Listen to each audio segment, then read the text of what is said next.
Well, another success on the hostage front. We just got this news from the National Security Advisor, Michael Waltz, that Marc Fogel, an American school teacher who was detained in Russia in August of 2021 for having in his possession a half an ounce of medical marijuana, was sentenced to 14 years in prison, is now on an aircraft with President Trump's special envoy to the Middle East, Steve Witkoff, and is headed to freedom.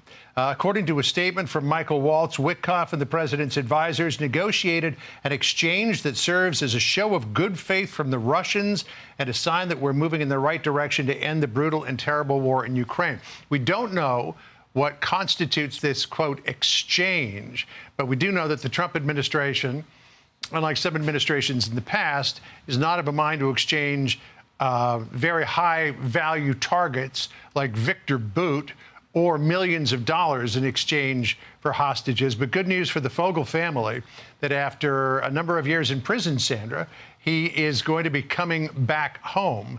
Thank goodness he did not have to spend 14 years in a penal colony, as he believed he was going to have to. Yeah, imprisoned in Russia 2021. Rep. Kelly out of Pennsylvania has advocated for his safe return to the United States only as of January 2nd, getting that designation of wrongfully detained for Fogle. Dan Hoffman is jumping on with us right now. Dan, I want to get your reaction to this as the statement from the National Security Advisor has just been released.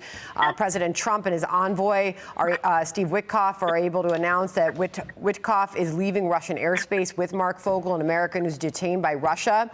The president and his advisors negotiated an exchange that serves as a show of good faith from the Russians and a sign we're moving in the right direction to end the brutal and terrible war in Ukraine. Your reaction, Dan? This is a major foreign policy success. Look, any time we're able to extract one of our citizens from behind enemy lines in Russia, good on the administration for doing this. Look, Stephen Witkoff's got a lot on his plate right now dealing with the Middle East, and it's incredibly impressive to me that on top of that, he was able to secure the release of Marc Fogel. And remember that Marc was arrested in August of 2021 for carrying 0.6 ounces of medical marijuana into the country.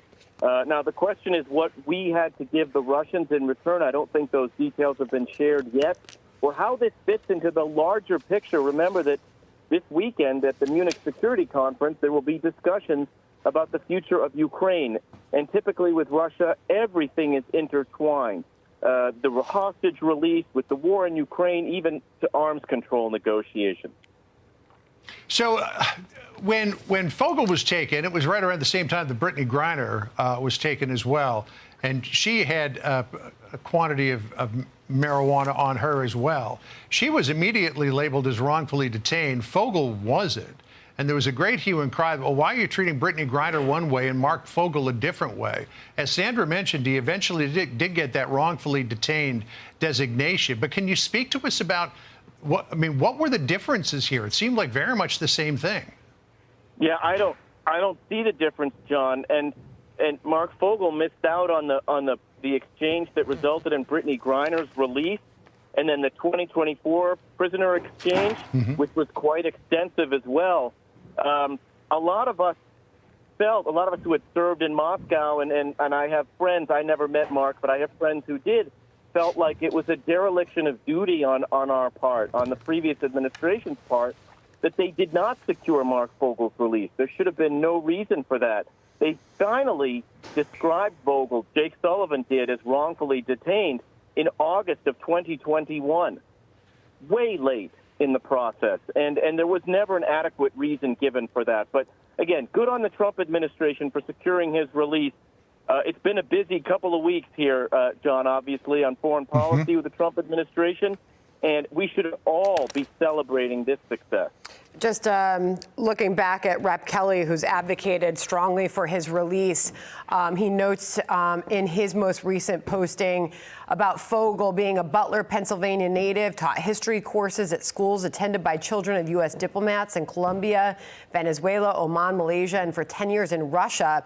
To go back to that date, August 14th, 2021, when he was detained, he has been serving a 14-year hard labor sentence for possession, as you noted, Dan, of medical marijuana used to treat his severe back injury, a charge very similar to that of the WNBA player Brittany Griner. So the statement has come out from the National Security Advisor, Mike Waltz. I imagine as the president, we just saw and heard from him a moment ago, speaking there with the King of Jordan, that we'll hear more from the White House shortly, Dan. Obviously, very big news. Yeah, this is a great bit of news. Look, Mark was teaching at the Anglo-American School of Moscow since 2012. He was doing good work there. He's a teacher. That's all he was doing. And it really does reflect on Russia's dictatorship today. Vladimir Putin, the KGB operative in the Kremlin, this is how he works, wrongfully detaining U.S. citizens and seeking to extort us to get the best deal possible and extract the release, for example, of Victor Booth, the merchant of death, whom we had to trade to secure Brittany Griner's release. So, look, again, this is a great success. Democrats and Republicans and American citizens should be celebrating it, and I'm sure there's more to come down the road. Yeah, just for clarity, it was August 1st, 2024 that Jake Sullivan declared that he was wrongfully detained. So as I mentioned a moment ago, Dan, this is an administration that is not given to exchanging high-value targets like Victor Boot or tens of millions or hundreds of millions of dollars for hostages. But we're told that this is a swap. Do you have any idea what the swap might have constituted? I don't, and swap is sort of esoteric, John. It could be an individual. It could be some other sort of quid pro quo where we might have agreed to do something, perhaps, that the Russians may have appreciated. I just couldn't fathom. The one thing about the Trump administration, they're super creative about solving diplomatic challenges. And so we'll just have to wait and see what the facts are. But regardless, this is a success. Look, we got our guy out of Russia, and his family will be pleased. And so, gosh, God bless him. Even a day spent in a Russian penal colony, man, that's just an awful experience. And I just hope that he's going to be able fully to recover from this. Yeah, just looking at a recent article, a local article to where he is from in Pennsylvania. His mother is quoted, and this was shortly after a bipartisan resolution was passed by the Senate to call for his release. At the time, his mother told the Pittsburgh's Action News 4, he's missed so much with his family. His youngest son graduated from college. Of course, you didn't see that. The birthdays and wedding anniversary. And, you know, it's just really, really hard. And Dan, you think about how hard this has obviously been on Marc Fogel himself, but on his family as well. Absolutely awful. Look, we can just look at the case of Evan Gershkovich and the trauma that his family suffered while he was behind enemy lines. And look, this took incredible bipartisan work from the United States senators back in August 2022, lobbied the State Department to designate Fogle as wrongfully detained. It took, as you noted, almost 2 years.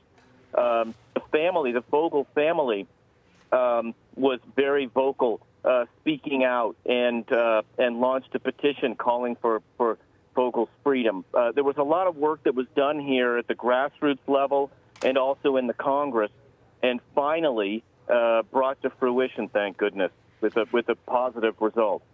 So let me ask you, Dan, to read the tea leaves here. Because we have in the statement here language that says it was a sign of good faith from the Russians and a sign of moving in the right direction to end the brutal and terrible war in Ukraine. There's a lot of talk that President Trump may be close to some sort of deal with Putin and Zelensky to bring an end to this horrible conflict that has been going on now for so many years. You know Putin. You studied him. You were there in Moscow as station chief. What's your read on where we are in terms of ending this war?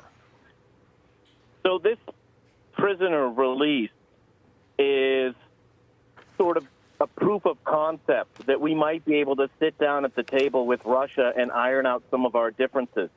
And if you think about the potential for a grand bargain in the event that the war ends and we're able to proceed with some post-conflict reconstruction in Ukraine, there's the potential for a grand bargain here where we eliminate some of those sanctions against Russia. There's not just a stick where we supply Ukraine with more arms and more munitions. There's a carrot, too, for Vladimir Putin, who is dealing with a very unbalanced wartime economy.